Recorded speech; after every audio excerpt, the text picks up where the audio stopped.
हे कुंती पुत्र अर्जुन, मनुष्य अंतकाल में जिस जिस भी भाव का स्मरण करते हुए शरीर छोड़ता है, वह उस अंतकाल के भाव से सदा भावित होता हुआ उसको ही प्राप्त होता है, अर्थात उस योनि में ही चला जाता है। यहाँ पर भगवान श्री कृष्ण यही कह रहे हैं कि जो जैसा भाव करता है उसे वही योनि, वही जन्म, पुनर्जन्म मिल जाता है। तो इसलिए आप सबसे यही कहूँगी, और जितने भी संत हैं आप देखे होंगे, जो भी संत हैं, क्योंकि वो तो एक्सपीरियंस्ड है ना, उन्होंने तो भगवान का साक्षात दर्शन इसी जन्म में कर लिया है। और भगवत गीता हम सब नहीं पढ़ते, इसीलिए हमें नॉलेज नहीं है। तो हम सभी को भगवत गीता पढ़नी चाहिए और अपने जीवन को उच्च बनाना चाहिए, ऊंचा बनाना चाहिए। और ये संसार तो झूठा है, ये बात सही है। क्यों?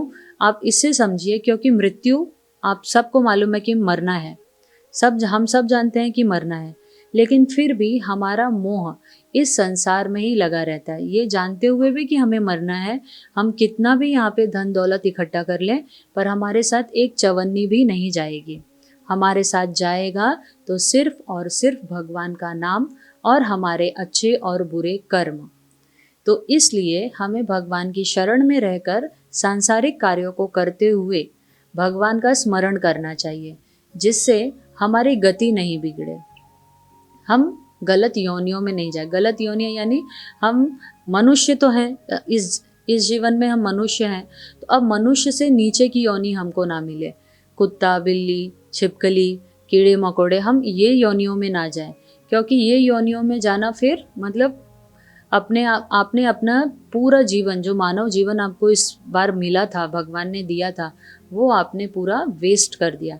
तो इसे वेस्ट मत कीजिए। इसे अगर भगवत प्राप्ति नहीं हो पा रही है तो इतना तो भजन कीजिए कि फिर से आप मनुष्य जीवन में आए, मनुष्य देह में आए और फिर उस जन्म में भगवत प्राप्ति करें। जब तक हम भगवत प्राप्ति नहीं करेंगे तब तक हमें बार बार मरना है, जीना है, मरना है, जीना है। जन्म मरण का चक्र हमारा यूं ही चलते रहेगा। इसीलिए ये समय सबसे अच्छा है कि इसी देह में, इसी मनुष्य शरीर में हम भगवत प्राप्ति कर लें।